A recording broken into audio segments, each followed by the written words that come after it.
The Great Hall on Nexus Prime had never been this crowded, and definitely never this diverse. Representatives from every corner of the galaxy had gathered, and the place buzzed with languages, scents, and sounds most species couldn't even comprehend.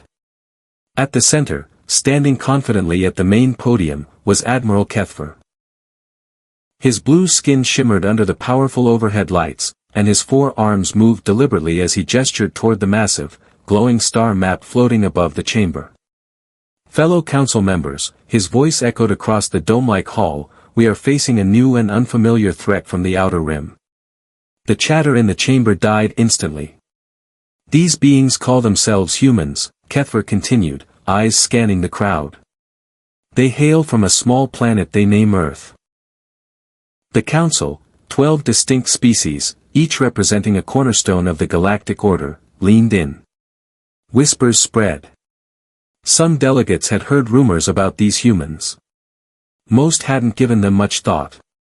From the Chronari delegation, a towering figure rose. Gray-skinned, eyes black and pupilless, Commander Vexel was respected throughout the galaxy. When he spoke, people listened. What exactly makes these humans a threat? He asked, his deep voice cutting through the silence. Surely they can't match our collective fleets. Without a word, Kepler tapped a control pad. The star map morphed, zooming into a section of the galaxy's edge. Dozens of red dots flickered into existence. These, Kepler said, are human settlements. 6 months ago, we'd confirmed only 3. As of today, he paused, letting the gravity settle in, there are more than 40. A ripple of shock rolled through the chamber. From the Sark delegation, reptilian and blunt. A representative hissed, do they multiply like insects? No, Kepler replied firmly. Our scouts say they reproduce slowly. Like us. But their industrial capacity is unprecedented. They build ships faster than any species we've encountered. And these ships, he tapped the pad again, are very different. The display zoomed further. A playback began, showing surveillance footage from one of the outlying systems. The image was rough, but clear enough to make out the shape of the vessels. Angular, solid, threatening. Completely unlike the elegant, organic curves favored by most advanced civilizations. These ships don't adhere to our first contact protocols, Kepler said. When our patrols intercepted them, the humans didn't request permission to enter our space. They didn't ask for guidance. They didn't even pause. They simply stated their intent, and kept moving. Outrage broke out across the chamber. For thousands of years, newly discovered species had followed the Galactic Council's established rituals, offering tribute, requesting mentorship, and recognizing their place in the pecking order. They can't just ignore our authority, snapped Prime Minister Xian of the insectoid Xians, her multifaceted eyes shimmering. No primitive species has ever dared such disrespect. Commander Vexel stood again. What about their military power? He asked. Do we have anything concrete? Kepler hesitated. Only fragments, he admitted. They favor projectile weapons, kinetic, not energy-based. And their ships are heavily armored.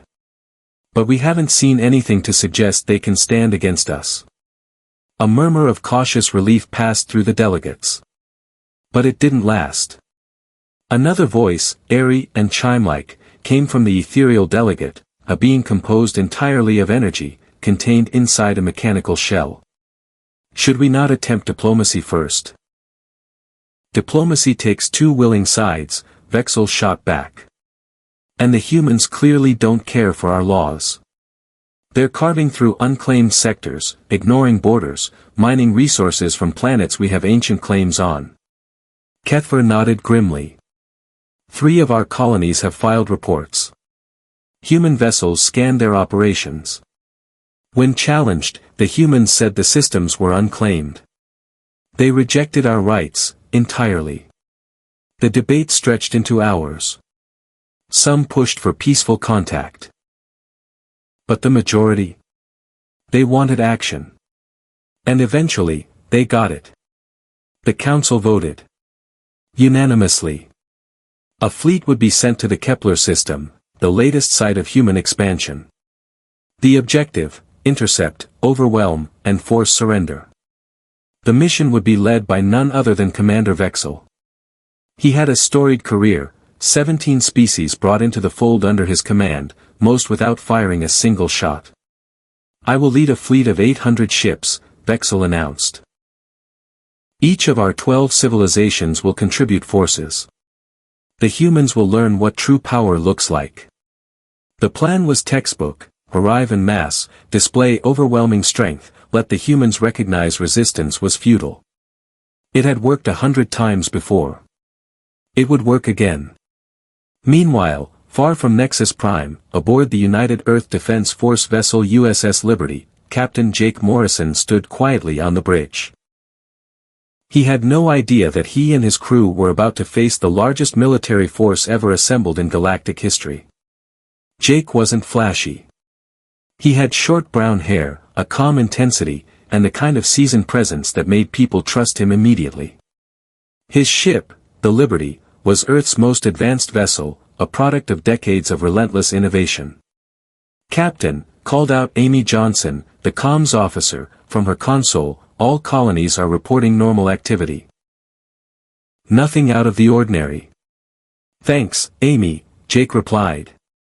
Amy was sharp, fresh out of technical college and already handling some of the most complex systems on the ship.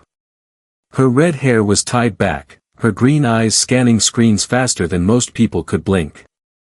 "Tactical?" Jake turned to his weapons officer. Ben Rodriguez looked up from his console. "We're about 3 days from the Kepler system. Space is quiet." Ben had once been a fighter pilot, one of the best. But after an injury sidelined him, he transitioned to capital ships. His instincts still razor sharp. Chief Engineer Lisa Parker chimed in from her station. "Drives are running like a dream, Captain. Quantum cores are exceeding benchmarks."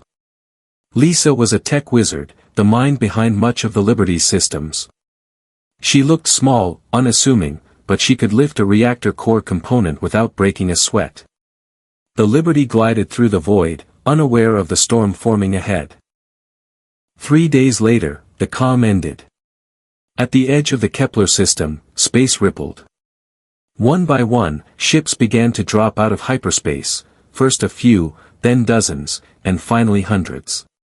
The darkness was suddenly filled with light as 847 warships, each from one of the 12 Galactic Council civilizations, formed an awe-inspiring armada.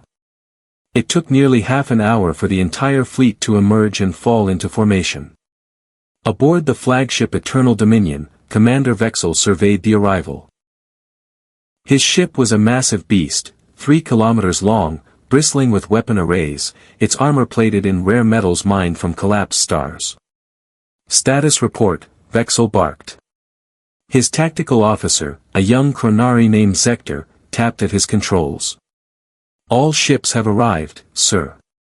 The Zephyrin wings are positioned on the flanks. Heavy cruisers are forming up in the center." "Good," Vexel said, nodding. "Let the galaxy remember this day." "Long-range sensors have a reading," Zector continued. "1 ship. 4 light hours away. It's heading straight toward us." Vexel raised an eyebrow. "Just 1. "Confirmed, sir. 1 vessel. Approximately 2 kilometers in length. Still moving toward our position." That made no sense. Intelligence suggested human vessels traveled in small groups, 3 to 5 ships. If this was a lone scout, where was the rest of the fleet? "Start a full sweep of the system," Vexel ordered. "I want every moon, every asteroid scanned. I want to know if they're hiding more ships." While his officers got to work, he turned to the tactical display. The lone human vessel was still approaching, unwavering in its course. "Captain," the comms officer said, "should we send the standard surrender broadcast?" "Yes," Vexel replied. "Let's give them a chance to behave rationally." He knew the protocol by heart. A clear message, sent in 300 languages. Direct, unmistakable. You are surrounded by the combined fleets of the Galactic Council. Power down all systems and prepare to surrender. Resistance will result in the total destruction of your vessel. Aboard the USS Liberty, Amy Johnson's console came alive with incoming signals. Captain, she said, eyes wide, we're being hailed. The message is repeating. Multiple frequencies. They want us to surrender. Captain Jake Morrison turned away from Navigation Officer Chris Miller, who had just finished plotting their course. What kind of signal are we talking about? Jake asked. It's powerful, Amy replied. Too powerful for a single ship. Based on the strength, this is coming from hundreds of vessels. Jake paused. How many? Ben Rodriguez, at Tactical, glanced up from his displays. Sensors are picking up energy spikes. Big ones. I'd say at least 800 ships. A heavy silence fell over the bridge. Kate Williams, the ship's security chief, stood at the back of the room. A former Marine, she was the embodiment of readiness. Captain, she asked, what's our play here? Jake nodded slowly. First contact protocol says we stay defensive, but we don't surrender. Chris looked over the charts. Sir, we could avoid the system. There's no order requiring us to enter Kepler. True, Jake agreed. But if we run now, what message does that send? We're humans. We don't back down from a threat. Amy leaned forward. They're still broadcasting, sir. Do we respond? Yes, Jake said. Open a channel. Same frequencies. Amy worked fast. Channel open. Jake stood tall, shoulders square. This is Captain Jake Morrison of the United Earth Defense Force vessel Liberty. You are in space claimed by humanity. Identify yourselves and explain your purpose, or withdraw immediately. Amy cut the transmission. Now, Jake said, turning to his crew, we wait. He could feel it in his bones, this wasn't going to end in polite conversation. All departments, he continued, prepare for combat. Get every system online and ready. If this goes sideways, we need to be at 110%. As the officers returned to their posts, the Liberty accelerated toward the Kepler system, and into history. Out at the edge of the star system, Commander Vexel stared at his comms display, stunned. The human hadn't just refused to surrender. He demanded that the entire galactic fleet explain itself, or leave. Sir, Sector said, the human vessel is still on course. No signs of retreat. Time to weapons range? Vexel asked. 12 minutes. This was absurd. No species had ever reacted like this. They'd always submitted, begged, or at least tried to negotiate. Send in the first wave, Vexel ordered. 200 ships. Disable that vessel, but don't destroy it. I want the humans to see what happens when you defy the Council. The fleet began to move. Separian attack cruisers. Saroth destroyers. Carry battle frigates. The fastest ships among the armada surged ahead, fanning out to encircle their lone target. The plan was simple, overwhelm, disable, and capture. On the Liberty's bridge, Ben Rodriguez watched as the alien vessels closed in. Captain, he reported, 200 ships moving to intercept. They'll reach us in 8 minutes. Jake stood behind his command chair, eyes locked on the tactical display. The formation was textbook, flanking maneuver, broad angle of attack. All hands, he said calmly over the ship's intercom, battle stations. This is not a drill. Throughout the ship, 2,400 crew members rushed to their posts. In engineering, Lisa Parker made final checks on the quantum cores. Engines are steady. Shield arrays are primed. We're running above combat spec. On the bridge, Ben continued his rundown. Particle beams are charged. Missiles locked. Point defense is green across the board. Medical teams ready, Kate added. Damage control standing by. Any more messages from them? Jake asked Amy. Nothing, sir. Radio silence since their first demand. Jake's jaw tightened. Ben, you are cleared to return fire the moment they enter range. Target the lead ships first. The Liberty held course. No evasive maneuvers. No hesitation. Contact in 60 seconds, Ben called out. On the tactical display, the alien ships tightened their formation, weapons hot. 30 seconds. All stations ready, Kate confirmed. 10 seconds. And then, enemy ships are firing. Brilliant streaks of plasma and energy lit up the void. Explosions shimmered against the Liberty's shields as they absorbed the impact. The ship trembled slightly under the barrage. Damage?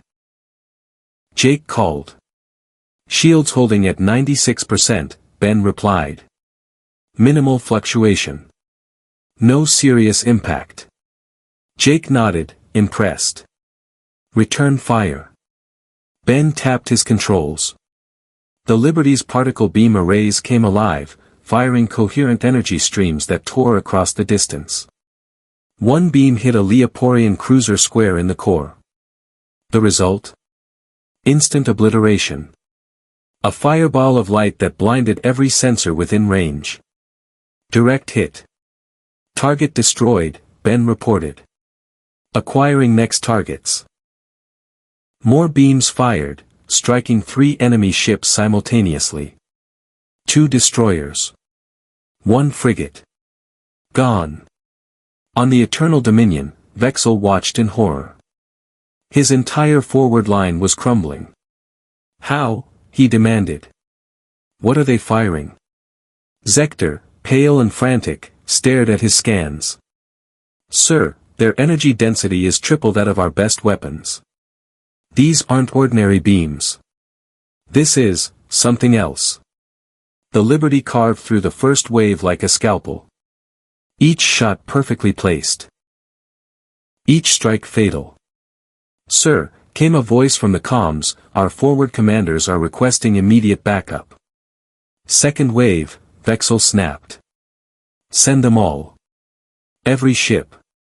Destroy that vessel before it breaks our entire fleet. The second wave surged forward, over 300 alien warships of every shape and size, screaming through space toward the USS Liberty. Plasma fire, energy beams, and torpedoes filled the void, creating a light show that could be seen from nearby moons. This was it, the largest concentrated military strike in galactic history. And it was all aimed at one ship. On the Liberty's bridge, the crew remained steady. Shields at 78%, Ben Rodriguez reported. Holding firm.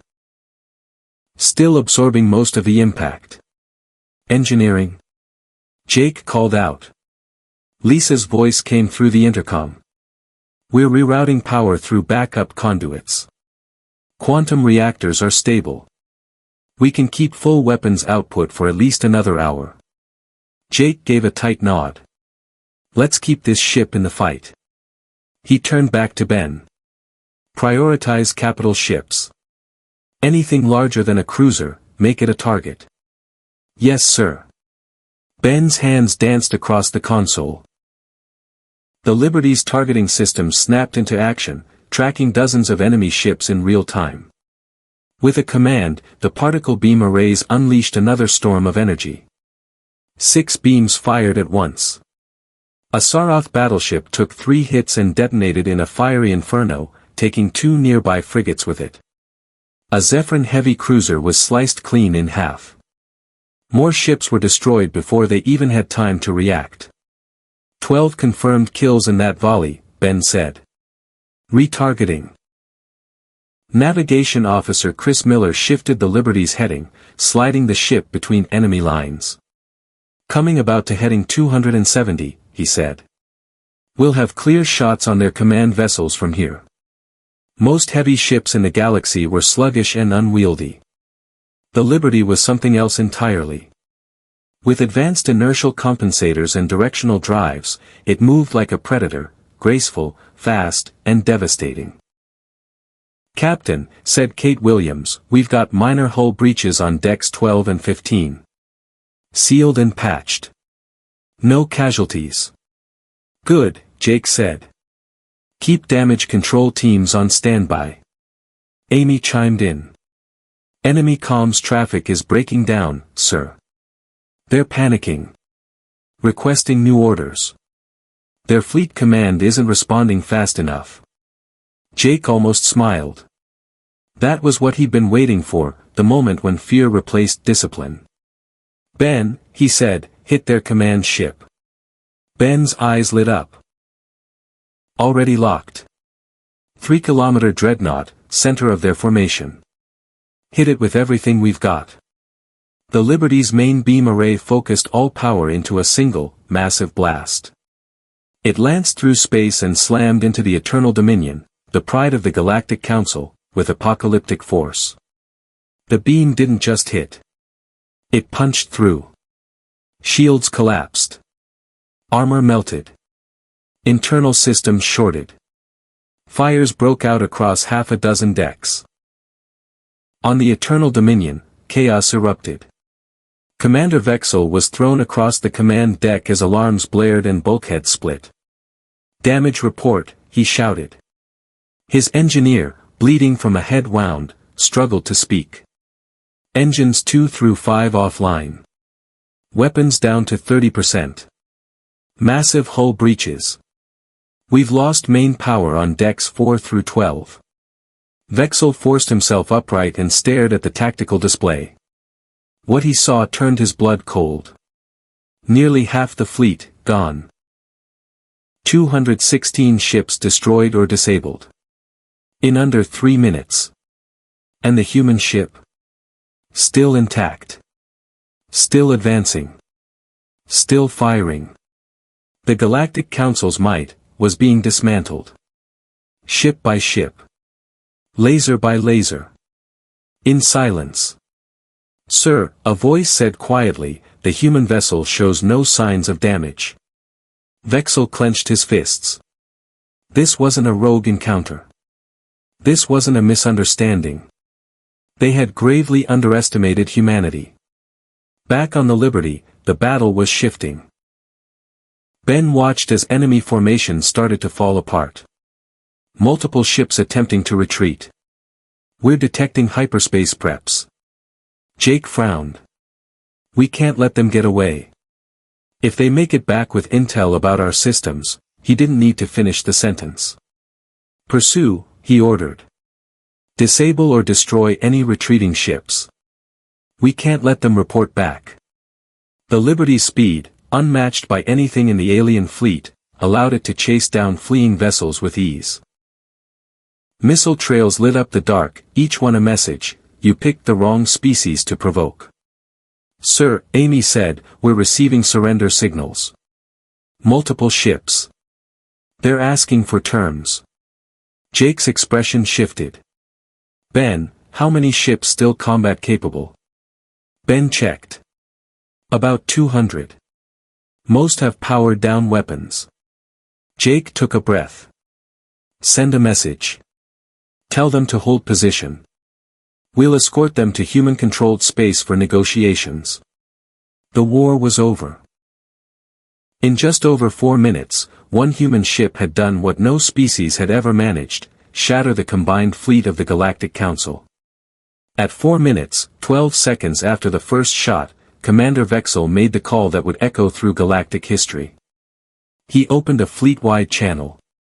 "This is Commander Vexel," he said, voice low and heavy. "All ships. Cease fire immediately. Power down all systems. Prepare to surrender." One by one, across the debris-littered battlefield, alien ships complied. Some drifted, wounded and scorched. Others waited, undamaged but broken in spirit. All flew the same flag now, the signal for surrender. Aboard the Liberty, Jake stood in silence, watching it unfold. Victory was complete. And yet, it didn't feel like a celebration. "Captain," Amy said softly, "surrender confirmed. Several ships requesting medical assistance." Jake nodded. "Signal our acceptance. Tell them we'll assist with humanitarian aid." He turned to his crew. "Good work, everyone. Stand down from battle stations, but maintain alert status. Let's keep our guard up." The bridge shifted from combat to recovery mode. Weapons cooled. Shield harmonics were reset. Tactical logs were saved. "Engineering?" Jake called out. Lisa's voice came over the intercom again. "All systems green, Captain. We used about 40% of our total power reserves. Reactors are stable." Jake looked around, amazed at how well the ship had performed. They had just defeated the greatest military alliance in the galaxy, and came out almost untouched. "Amy," he said, "send a Priority 1 message to Earth Command. Inform them we've made first contact. Hostile. Complete victory. Request diplomatic support." Amy nodded. "Message away. Estimated delivery, 6 hours." Jake's eyes drifted toward the stars. The hard part wasn't over. Not yet. Now came the politics. Rescue teams moved from ship to ship. Medical supplies. Patches for hull breaches. Emergency food and water. The alien crews, once proud, now watched in stunned silence as their human conquerors offered help without anger, without cruelty. Commander Vexel himself was brought aboard the Liberty for treatment and negotiation. Walking through its halls, he noted the differences, the practicality, the precision, the lack of ornamentation. This wasn't a species obsessed with showing off. This was a species that built to survive. He met Jake in the ship's conference room. "I am Captain Jake Morrison," Jake said, offering his hand. Vexel stared at it, then slowly reached out. "Commander Vexel of the Chronari fleet." They shook hands. Then Vexel asked the question everyone would want to know. "How many more ships like this does your species possess?" Jake gave a faint smile. "That information is classified, Commander. But I can say this, the Liberty is not unique." That wasn't entirely true. It was Earth's best. But Vexel didn't need to know that. "I see," he said quietly. "Then my people have made a terrible mistake." Jake nodded. "Maybe. But we don't want war. Humanity is open to peace. After all this, you were given the chance to surrender. You refused. But you fought with honor. That counts for something." For hours, the two commanders spoke, about Earth, about the Galactic Council, about the future. Because things were going to change. Forever. And change they did. News of the defeat spread like wildfire. On Earth, shock turned into pride. In the galactic capital, panic turned into crisis. Emergency meetings were held. Alliances questioned. Empires re-evaluated. Some wanted to keep fighting. But most saw the writing on the wall. Back on the Liberty, Jake finished his report to Earth Command. It was simple, direct, and unforgettable. Humanity is no longer alone. And the galaxy knows it now. The Liberty, once a lone patrol vessel, now led a convoy of alien ships back toward Earth. Not prisoners, diplomats. Not enemies, maybe allies. Jake stood on the bridge, watching the stars. They didn't feel so distant anymore. The age of human expansion had begun, with a 4-minute war. And the galaxy? It would never be the same again.